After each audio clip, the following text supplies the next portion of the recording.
Everybody, thanks for checking out my video. I believe this is the third in the series. Today we're going to talk about playing over major chords. And no, we're not going to show you the major scale. I got some better ideas. But again, thanks for checking out the lesson. This is a jazz guitar of the Belltower, and I'm of course the Belltower. And so let's get started.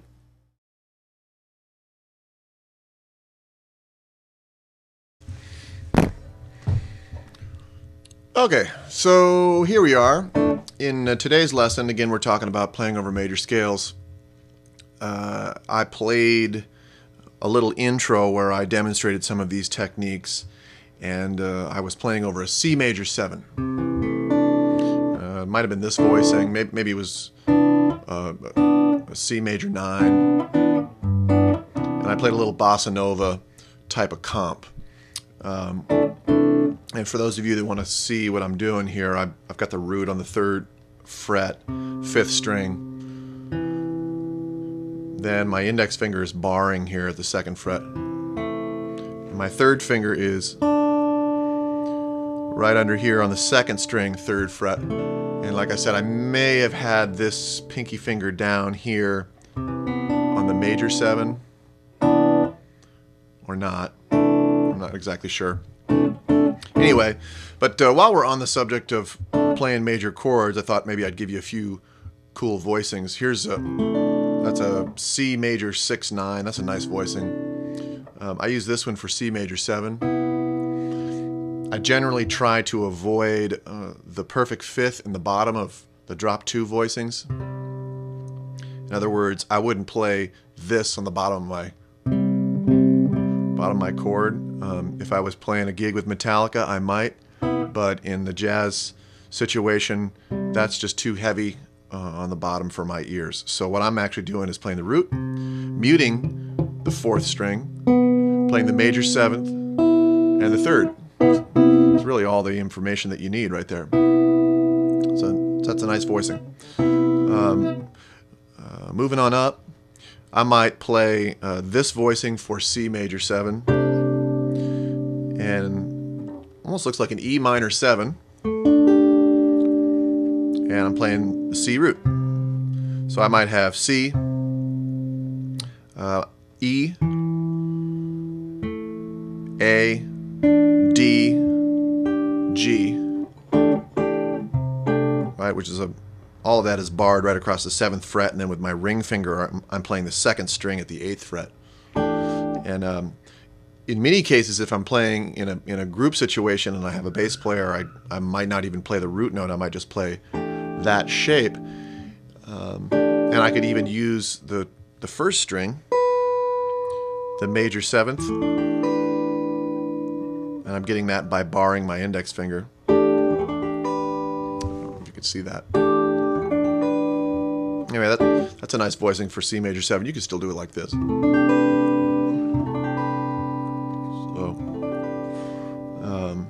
and of course, this is one a lot of people know. I have the root here on the 4th string at the 10th fret, and then I'm barring at the 12th fret with the top 3 strings. Anyway, those are some nice chords. And just a note about chord names. I have a lot of my high school students that get confused when they're reading big band charts, and the chord might say C major 7 and then has all of these extensions. Really, any of these chords are interchangeable, and the only thing that you're really trying to pay attention to is the melody note. If there's a saxophone or a singer or some instrument playing a melody note and you're doing the accompaniment, you want to just use your ear and pay close attention to the top note of your voicing, and that way you're not clashing with the melody. But again, a lot of these voicings are really standard voicings, and if you go to the jam or play at a jazz gig and you start using these voicings, nobody's going to turn their head and stare at you. So anyway, so it's a good idea to just practice these, move them around, obviously learn major chords in all the keys. But as I said before, we're going to talk a little bit about soloing. Now, everybody knows the major scale, and of course that's a good thing to know. But it is my firm belief that when we're playing jazz, our goal is not to chase the chords around, but to try to come up with other sounds that are complementary. So I'm usually not going to just try to play the C major scale or arpeggiate a C major 7 chord if somebody's playing that chord. I might try to find another sound that will create some interest over there. The approach that I used on the introduction of this video was using an E minor 7 sound over C major. Now, just a quick bit of theory there. E minor 7 or an E minor sound gives us the sharp 11 against the C major chord. It's kind of a cool sound. Again, if these numbers don't mean anything to you, it doesn't really matter. But I'll give you a couple of cool phrases, and you can play them and train your ear to hear them. Actually, if you just turn on a jazz record and listen to anybody from Dexter Gordon to Sonny Stitt and Lee Morgan, any of these guys, you're going to hear this sound. So, but here are a couple cool phrases. So here's my C major 7 sound. Here's an E minor 7 phrase over the top of that.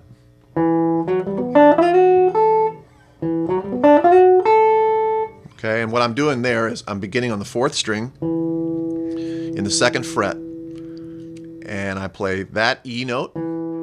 With my 2nd finger, I jump to the 4th fret, same string.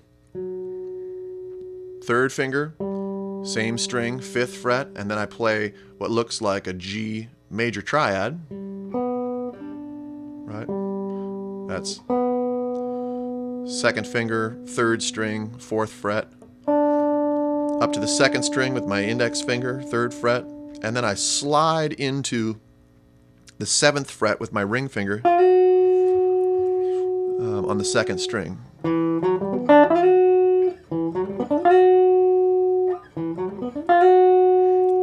I might even go up to the 1st string at the 5th fret. See if I can.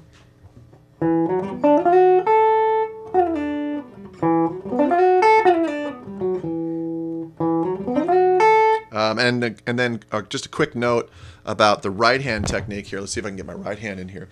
When I'm playing that phrase, it's a downstroke, and gosh, I use a lot of downstrokes. But this one part of it, that's all downstrokes with the pick. Down, down, down. So, gosh, that's a down, down, down, down, down. If I play it really fast, it looks like down, up, down, down, down, down, down. Anyway, that's a nice sound over C major 7 chord. If you've watched some of the other videos, you may have already learned that phrase, and I'm just applying it to the major 7 sound. Let's see, so moving up the fretboard, here's another E minor phrase that I like to play. This.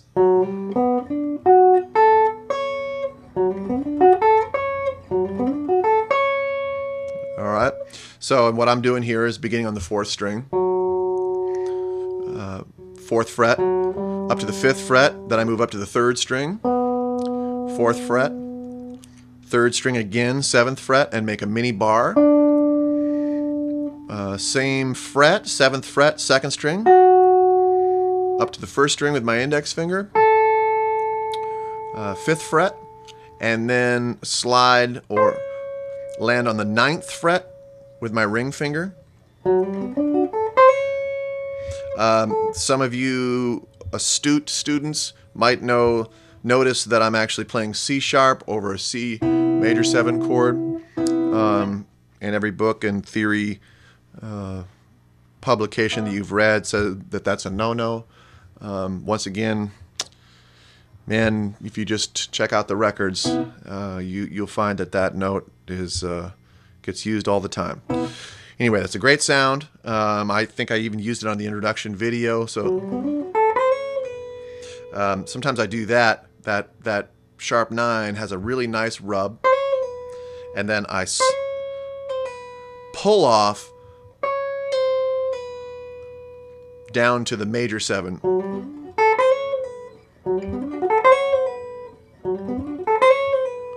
Right, it's a great sound. All right, so check it out. Just play it over and over against that chord. Maybe create some kind of vamp, and you know, allow your ear some time to get used to that. Okay, the last phrase again. We're going to use a little more real estate here, but it looks like this.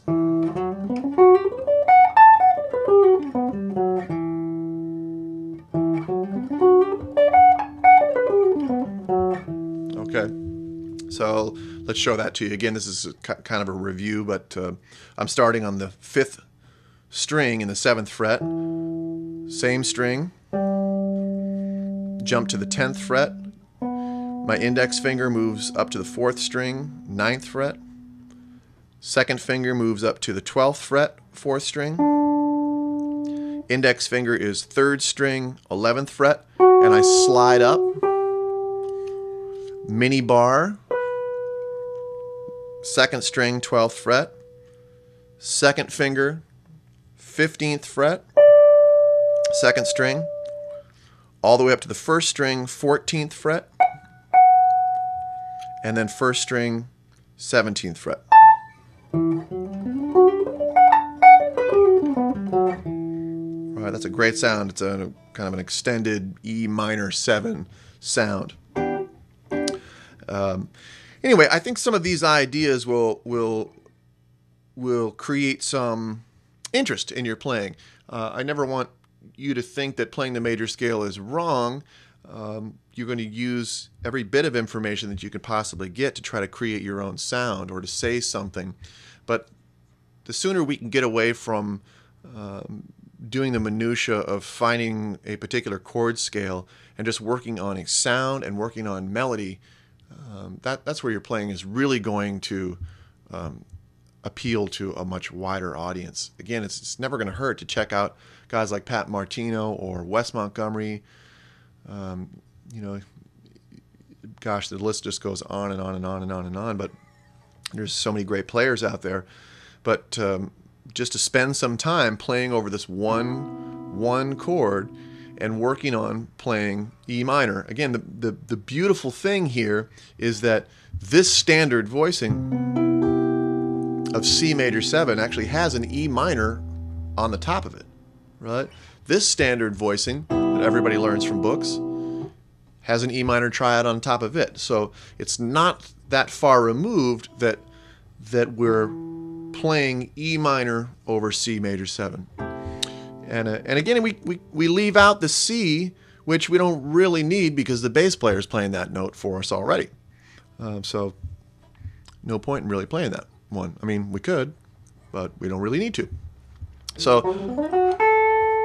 anyway, this is a great way to work on some sounds, and we'll come back and check out some other videos, and I'll show you how by thinking about playing over major scales in this way can really help when it comes to playing over specific chord passages like 2-5-1s. It sort of makes working the 2-5-1 a little bit easier. Again, I really appreciate you checking out the video. If you ever have any questions, please feel free to go to www.belltowertrio.com, which is my website, and you can get my email there and send me a note, and I'm more than happy to answer any questions you might have about the videos or anything else. Okay, thanks again and good luck.